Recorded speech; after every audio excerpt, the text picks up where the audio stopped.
Welcome, excuse me, welcome to Family Basics 101.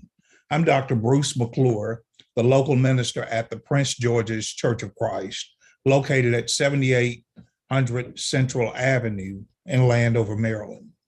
This week, we're going to spend our time looking at a very simple word on the face of it.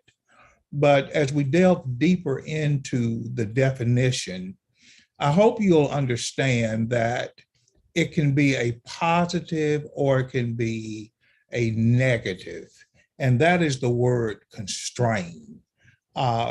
It's a biblical term, and all of my references this week will be biblically based because the Bible has some things to say about what constraint means. And why it is important or why it can be detrimental in the lives of God's people. The base definition simply means to compel, to drive, or to insert force. And with that simplistic definition, to compel, to drive, or to insert force, I want you to look at the part of speech that the word derives from. And that is, it's really a verb. It is not a passive request. Even in Matthew chapter 14, verses 21 and 22, about 5,000 men were fed that day, in addition to all the women and children.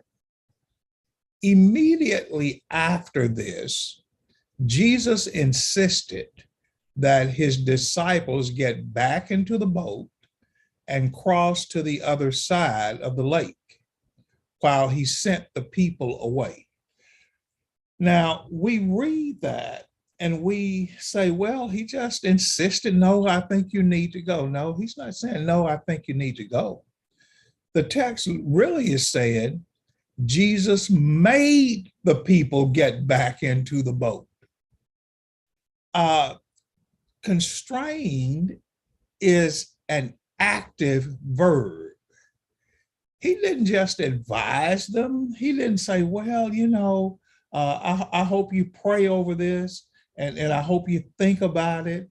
And at the end of your prayer, I hope you see it the way I see it. Jesus made them. He made the people get back into the boat. Had he not made them get back into the boat, the implication is they would have just kept hanging out and hanging out. Not for a bad reason. They were celebrated. About 5,000 men were fed that day, in addition to all the women and all the children. But right after that, Jesus insisted that the disciples get back into the boat and cross to the other side of the lake while he stayed and sent the people home. Let me give you another illustration of constraint. In the book of Acts, chapter 26, and I've got it written in twice, once from the King James and once from the New Living Translation. But this is Paul's illustration of constraining, and it's a negative use. And I punished them often in every synagogue, and I compelled them to blaspheme. And being exceedingly mad against them, I persecuted them, even unto strange cities. See, Paul said, I drove them, I forced them, I threatened them in every synagogue, in every Jewish synagogue. I drove them, I forced them, I threatened them to blaspheme. Well, let's read that out of the New Living Translation. Many times I had them punished in the synagogues to get them to curse Jesus. See how much more enlightening this meaning is? I was so violently opposed to them that I even chased them down in foreign cities. The people were afraid of Saul. And Saul is saying, I know they were, because I made it my business as a Pharisee to intimidate the people. And I wanted them, just by hearing my name, hearing my voice, seeing people who represented me, I wanted them to be afraid. And therefore, he said, many times I had them punished in the synagogue to get them to curse Jesus, to compel them to curse Jesus. They didn't voluntarily curse Jesus. Paul said, I beat them. I threatened them with death. I humiliated them.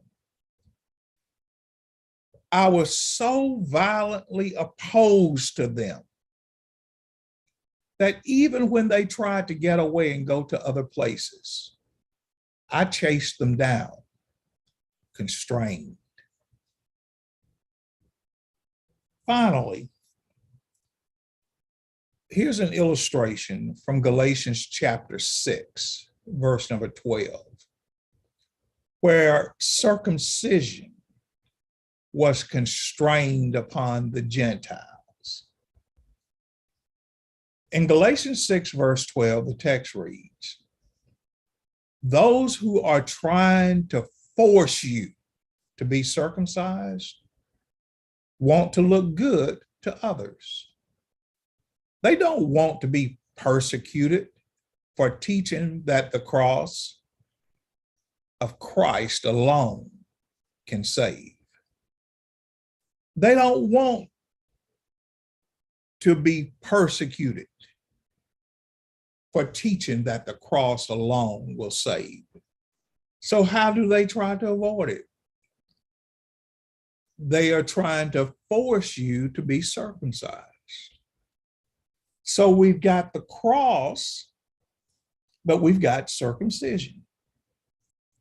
We've got baptism into Christ, but we've also got circumcision. They're not trying to constrain people to be baptized, but what the Judaizing teachers were doing is forcing people, intimidating people to be circumcised, making an action necessary, driving others in order to look good to others. The implication is they knew better, but in order to make it look as if they were serious teachers, we're going to make this action as significant and relevant and important as the other action. In Galatians 3, if you recall, verses 26 and 27, Paul had already told the Galatians, we're all the children of God by faith in Christ Jesus.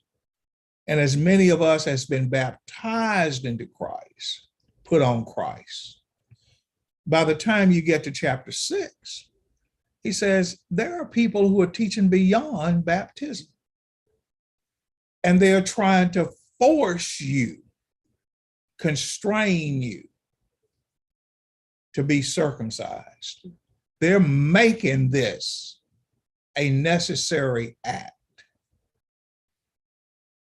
Constrainment.